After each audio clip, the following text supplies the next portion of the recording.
A message just came in from the news feeds that Russia ranks 171st in the Press Freedom Index. Only Nicaragua, Afghanistan, and North Korea rank lower than Russia. There are a total of 180 places. Well, I have to say it's not a tragedy, because why on earth does Russia need press freedom? Now it's not just the Kremlin, not just Putin's vertical power structure, but even the people themselves reject any freedom of speech and flee from it like the devil from incense. Who enjoys finding out? Who needs this freedom of speech? Which people? Who wants to learn that their country is a laughingstock, a scarecrow, and a madhouse, all in one? A vast zone governed by madmen and criminals? No one wants to. Or that horror? Yes. A message also came.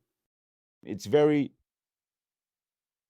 Forbes published an analysis of the war. There, by the way, at the front, everything is unchanged.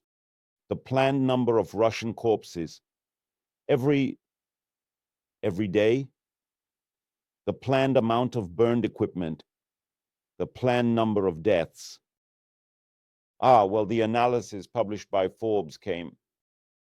For the Russian troops, under the current circumstances, if everything goes as the Russians want, if fortune somehow favors them, then at the current pace of their offensive, they will manage to capture all of Ukraine by the year 2256 at the cost of 100 million casualties. 100 million casualties. Well, what sane person in Russia would want to know this? I think that the Russians will hide from any truth until the very last possibility. They will keep descending in this ranking, diligently striving for the very last place. And only in this very last place, below North Korea, will they find their happiness and peace. This is a true, genuinely authentic popular need.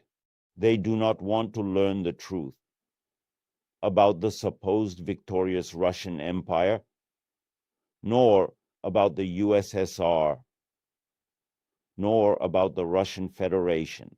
They fear any truth like fire.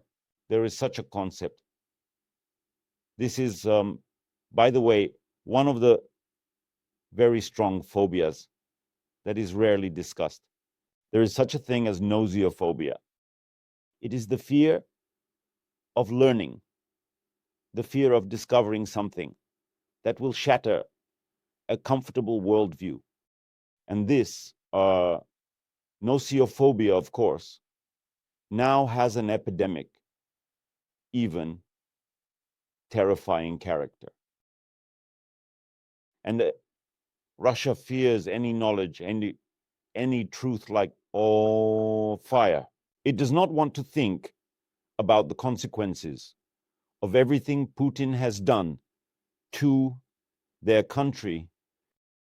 They are terrified to imagine the exposure of the treachery and lawlessness of the investigative committee, the prosecutor's office, and the police.